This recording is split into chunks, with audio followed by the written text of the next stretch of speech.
I can recall the service station and truck repair centre in its early days, where my father and my grandfather operated the business, mainly servicing of trucks, and my father buying second-hand ones and selling trucks, and the old service station, Tuart Motors on the corner. My first memory is related closely to the service station. We used to have these things called roster weekends, where basically petrol stations would close at 1 o'clock all over Western Australia on a Saturday. There wasn't petrol stations open like they are now, and we had to, I think I was probably 12 at my first working on a roster. I probably was 8, 9 or 10 years old, so we're talking 1968, 69. Pulling petrol for people, which was okay. You know, it wasn't the days when you did your own, you served somebody. Wasn't too good on blowing up the tyres, but I was fine on pulling the petrol. I started my apprenticeship here with the company in December of 1973, and I've been here ever since.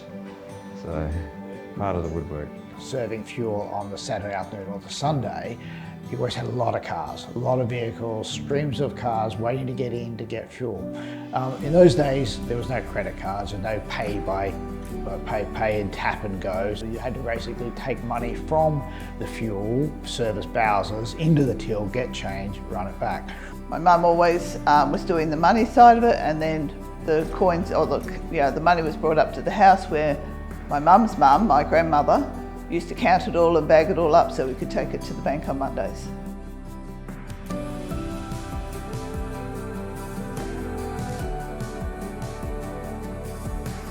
I recall the business sort of growing back in the late 60s when my father John got involved with ERF Seddon and Deutz trucks, and asked if you'd be interested in marketing tractors.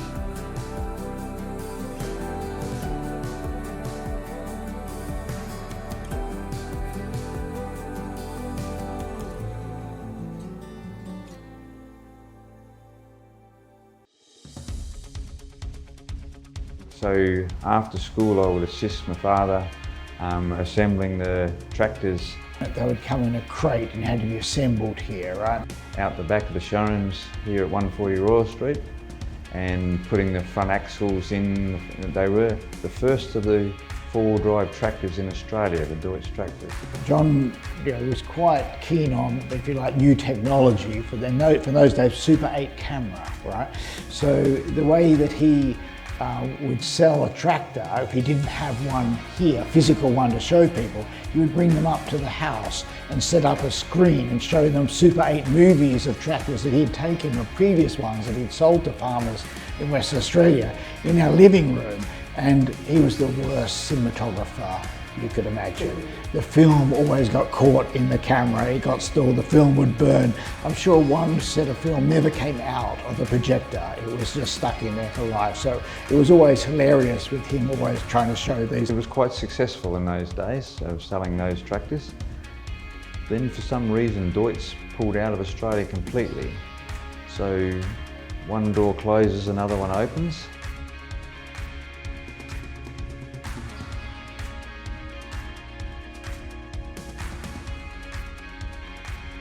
Alice Chalmers approached the family business to Tuart Truck Sales to see whether we'd be interested in marketing Alice Chalmers tractors from America. Over the years we built up 5 country branches, which was Perth being the main office. We had Gamelling, Geraldton, Merredin, Katanning, and for a short time we had Lake Grace as well. We had other sub-dealers, we had Esperance, Newdygate, Wallarnew, Brookton.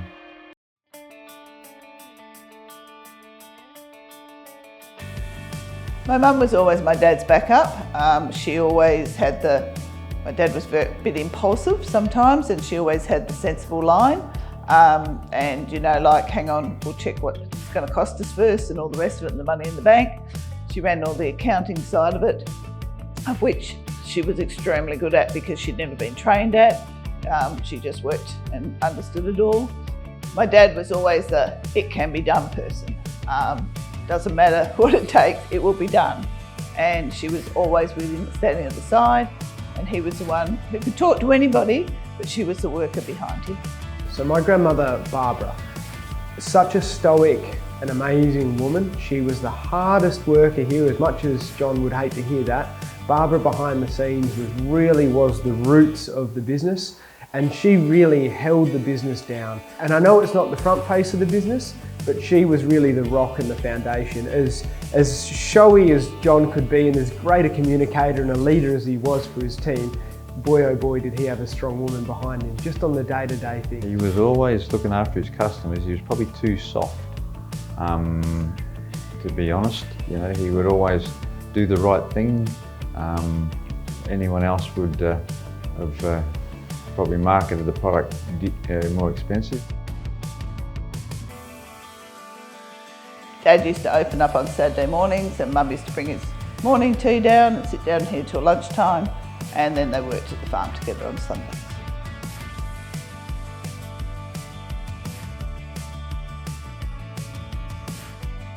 Going back to the early days, back in the agricultural days, we were that committed to the products that we sold. We would have $1 million worth of spare parts on the shelf back in those days to back our harvesters and tractors to keep the farmer going.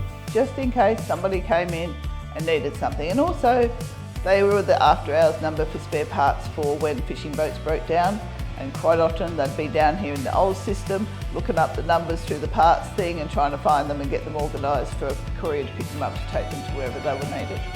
And that was 24/7. Because it's not as well as our livelihood, it's the livelihood of other families out there who have purchased products from you. So, you know, there's more to it than just selling something here. Mr. Brown, here's your tin of soup, end of story.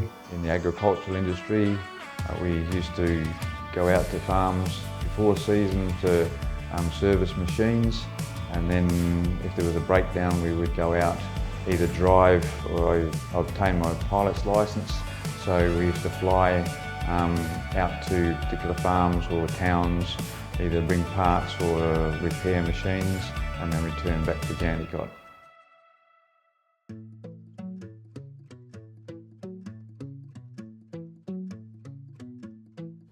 I'm proud to work here. I like working here. I especially like working with my brother and my nephew. And I like the fact that I contribute to the business as well.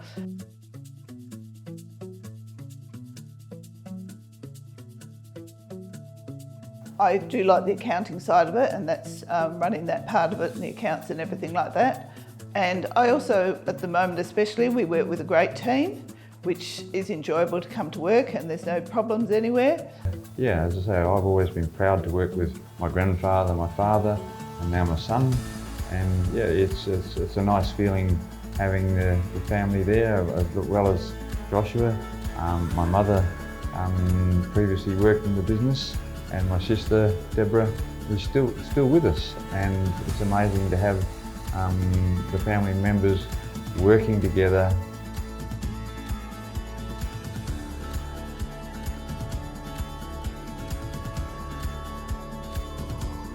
I had many opportunities before joining THT, but I've really found my stead in joining the family business. I've got great pride in the ability to work with my family. I don't think many people have the joy, and it is joyful to work in a family business, especially with my father. To be here, I mean that very much actually. It's a great work environment.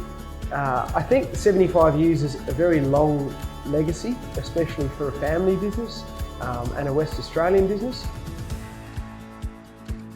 So it brings me great joy just to be a part of this ongoing development, and I really think that the business is continually growing and striving and expanding. The key thing is we try to look after customers. We always have. From day one, a truck goes out the gate, and if there's a problem, it comes back, it got fixed. So you want the customers to be satisfied, happy, come back and repeat the business with you. And that's what I think has been the attitude of THT over this whole time. It has been to really try to maintain customers, have a very good reputation in the marketplace, and very proud to be a West Australian business. The THT family business is an honest family business.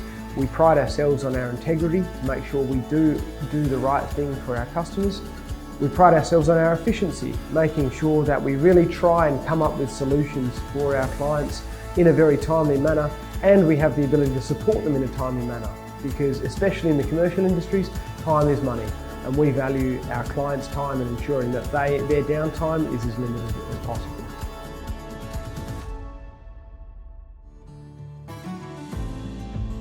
In my memory, the biggest challenge we had was when we moved from agricultural to marine. That was a very probably stressful time, more for my parents than for us as children.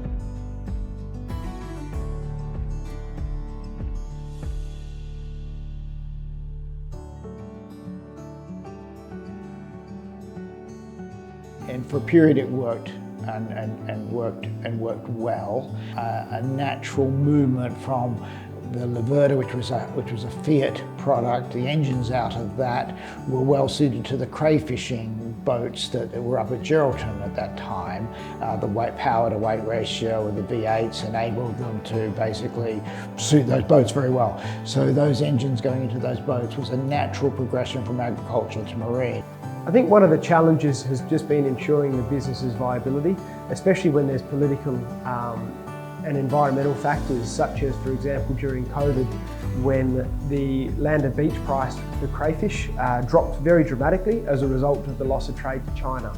So that was a real challenge, to ensure that we kept our costs as low as possible, to ensure that the business remained viable, so that we could continue to offer excellent support, service, keep our spare parts pricing and our labour pricing as reasonable as possible, so we can continue to support all of the crayfishing families up and down the West Australian coast. There's been no borrowings, no external investors, elements from there. It's all been internal growth money ploughed back into the business to enable it to grow, which is a very sound way of doing it, but it's the hard way. It's the bootstraps way, right? I think financing has always been somewhat of a challenge. Staffing's always a challenge. Keeping people happy, motivated, working. That's part of managing a business. You overcome it. You learn to be resilient and bounce back, and that's what we've done over the years.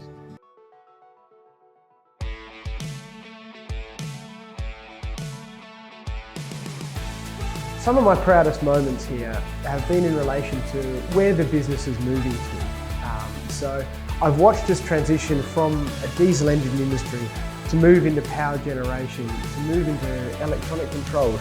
And what that means is it's really opened up a whole new field of industries for us, to supporting a greener future, to ensure that we can really work with hydrogen and electric systems moving forward, to really ensure that we've got the most viable business model and we're doing the right thing by the community and the environment. The customers like the fact that they're dealing with the people who own the business, not dealing with large corporate companies, and you always try and do the right thing by your customers and be fair. The fact that they can ring up, they can talk to us, they can come in, talk face to face, and you try and help them out as best you can. For me, the success of THT comes down to a few different facets. Firstly, you've got to offer products that are relevant, products that are quality, is step number one. Step number two is ensuring that clients always have that support after. That involves the spare parts, the availability of ongoing maintenance and servicing, as well as just the care and knowing that we're not just a number, that they can always reach out and get in touch with us, and that way we can always ensure that we can do our very best to help them.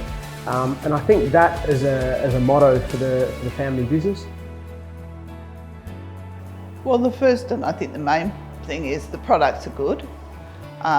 If you have bad products, nobody's going to come back. The service and the after service is always good, and just being a family-friendly, polite business is always a pleasure.